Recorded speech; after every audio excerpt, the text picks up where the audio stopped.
আসসালামু আলাইকুম। সুপ্রিয় দর্শক মণ্ডলী, রাখে আল্লাহ মারেকে বাংলাদেশের মানুষের কাছে এটা একটা প্রবাদ বাক্য। প্রবাদ বাক্য সম্পর্কে আপনারা জানেন, বাংলাদেশের এটা প্রচলন আছে। বাংলা, ইংরেজিতে, পৃথিবীর বিভিন্ন জায়গায় প্রবাদ বাক্য রয়েছে। বাংলাতে অনেক রয়েছে। খনার বচন বলতে একটা কথা আছে। খনা নামের কোনো একজন নারী অতীতে বিভিন্ন বচন বলতেন, বুদ্ধিভিত্তিক, কম্প্রিহেন্সিভ, যেটা আহ, যেটা অনেক স্টাডি করে অনেক কিছু সেখান থেকে পাওয়া যায়। তো অনেক ওজনওয়ালা কথা খনার বচনের মতো রয়েছে। তো সেদিকে ডিসক্রিপশনে যাচ্ছি না, বর্ণনায় যাচ্ছি না। প্রবাদ বাক্য যেরকম অয়েলের অয়েল মেসিং, নিজের চরকার তেল দেও। আমার দাদা একটা প্রবাদ বাক্য কার কাছ থেকে শুনে বলেছিলেন যে, ধর্মের বাতি পিট করে জ্বলে, অধর্মের বাতি ধপধপ করে জ্বলে শেষ হয়ে যায়। আবার black will take no other hue, কয়লা ধুইলে ময়লা যায় না। এ ধরনের বহু প্রবাদ বাক্য আছে। তো ধর্মীয় দৃষ্টিকোণ থেকে, ধর্মীয় ভাবের একটা প্রবাদ বাক্য, রাখে আল্লাহ মারেকে। আমার মনে আছে 2001-এর অক্টোবরে যে জাতীয় নির্বাচন হয়েছিল, জাতীয় সংসদ নির্বাচন, এই জাতীয় সংসদ নির্বাচনে 4 দলীয় ঐক্যজোট বিজয়ী হয়। আওয়ামী লীগ চরম নির্লজ্জভাবে পরাজিত হয়। তখন প্রথম যে পার্লামেন্ট সংসদটা বসে, রাষ্ট্রপতি আহ্বান করেছিলেন তৎকালীন নতুন রাষ্ট্রপতি অধ্যাপক ডাক্তার বি চৌধুরী। ফর্মালিটি হিসেবে তিনি সংসদ ডেকেছেন, প্রথম সংসদ বসেছে। তো সেই সংসদের স্পিকার ছিলেন ব্যারিস্টার জমির উদ্দিন সরকার, যিনি এখনও জীবিত আছেন, 90-এর উপরে বয়স। তিনি একটা কথা বলেছিলেন সংসদের স্পিকারের চেয়ারে বসে। তিনি বলেছিলেন, রাখে আল্লাহ মারেকে। এই কথাটা বলেছিলেন একজন এমপির কথার পরিপ্রেক্ষিতে। তিনি সেই এমপি বর্ণনা দিয়েছিলেন কিভাবে 2001-এর পেছন থেকে, অর্থাৎ 1996 থেকে 2001 পর্যন্ত আওয়ামী লীগ কীভাবে মানুষকে নির্যাতন করেছিল, রাজনীতিবিদদেরকে নির্যাতন করেছিল, সেখান থেকে উদ্ধার হয়েছে 2001-এর অক্টোবরের নির্বাচনে। তখন বিধ্বস্ত চেহারা নিয়েছিল খালেদা জিয়া। মনে হচ্ছিল প্রচণ্ড রকমের গ্লানি তার মধ্যে ছিল। এই 5টা বছর আন্দোলন, রাজপথে তার করতে হয়েছিল, নির্যাতন সহ্য করতে হয়েছিল। এরপরে তিনি প্রাইম মিনিস্টার হন।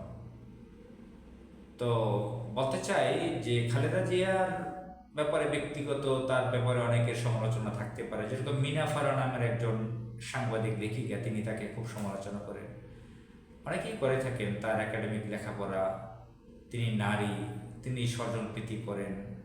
তো সমালোচনা যেটাই করি না কেন, তিনি বাংলাদেশের প্রধানমন্ত্রী ছিলেন 3 বার, যদি 96 সালের 23 দিন ধরি। আমরা ইতিহাসে দেখি না, বহু সম্রাট, বাদশাহ, আমির, প্রেসিডেন্টরা 2 দিন, 3 দিন, 4 দিন, 1 সপ্তাহ, 10 দিনও ক্ষমতা ছিলেন, সেগুলো সিরিয়ালে ধরা হয়। তো খালেদা জিয়া 96-এর 23 দিন সহ 3 বার প্রধানমন্ত্রী ছিলেন। তো এই সাবেক প্রধানমন্ত্রী এবং বিএনপির চেয়ারপারসন অনেকবার, তিনি বিরোধী দলীয় প্রধান নেত্রী ছিলেন কয়েকবার। বিএনপি চেয়ারপারসন তো তিনি আছেন এখন পর্যন্ত। সাবেক রাষ্ট্রপতির স্ত্রী, সেই হিসেবে তিনি ফার্স্ট লেডি ছিলেন। বাংলাদেশের অত্যন্ত পপুলার একজন নারী পলিটিশিয়ান। তিনি 5টা আসনে নির্বাচন করে বিজয়ী হতেন, পরবর্তীতে 3টে আসনে নির্বাচন করে বিজয়ী হতেন। তাকে ভারতের এজেন্ট শেখ হাসিনা কিভাবে অপদস্থ করেছিল, জুলুম করেছিল, নির্যাতন করেছিল তার উপরে। তার ছেলেকে কিভাবে তার সামনে মারা যেতে দেখতে হয়েছে, কিভাবে তার ছেলে অকাল মৃত্যু, অনেকে বলে থাকেন এটাকে, চলে গেছে। তো যাই হোক, শেখ হাসিনার অত্যাচার, নির্যাতন ছিল। সেই সময় তার ছেলেটা পৃথিবী থেকে বিদায় নিয়েছে এবং তাকে জেল জুলুম করেছে, তার বাড়ি ছাড়া করেছে, বাড়ি দখল করেছে, তাকে নানানভাবে অপদস্থ করেছে। তার বাসায় মদের বোতল রেখে ছবি দিয়েছে এবং দীর্ঘ বছর তাকে আটকে রেখেছিল, জিম্মি রেখেছিল মামলা দিয়ে। অনেকে তাকে মৃত ঘোষণা করেছিল, কারণ তিনি নানান অসুস্থতায় ভুগছিলেন। বৃদ্ধ বয়স, প্রায় 80 বছর বয়স। তাকে চিকিৎসা করতে দেয়নি। সেই খালেদা জিয়া এখন এবছর লন্ডনে তার ছেলে, পুত্রবধূ, নাতনিদের সাথে ঈদ করেছেন। একটা ছবি দিয়েছেন, তার পরিবার সহ ছবিটা ভাইরাল হয়েছে। সেখানে তার তার একমাত্র জীবিত পুত্র, জ্যেষ্ঠ পুত্র তারেক রহমান এবং তার পুত্রবধূ জায়েমা রহমান, জুবাইদা রহমান এবং তার নাতনি জায়েমা রহমান, এই চারজনের ছবি খালেদা জিয়াকে হেড চেয়ারে বসিয়ে তারা পিছনে দাঁড়িয়ে একটা ছবি দিয়েছে। তো রাখি আল্লাহ মারেকে কথাটা, প্রবাদ বাক্যটা এখানে মনে পড়ে যে খালেদা জিয়াকে অনেকে বিএনপির লোকরা, অনেক বুদ্ধিজীবীরাই মৃত ঘোষণা করেছিলেন। তিনি বেঁচে নেই বলেছিলেন যখন এবারকে হাসপাতালে ছিলেন। তো তিনি জীবিত আছেন না মারা গেছেন বাংলাদেশের কোটি কোটি মানুষ অনেকে জানতো না। শেখ হাসিনা এতটাই নির্যাতন করেছিল, কোনো কিছু জানতে দিত না।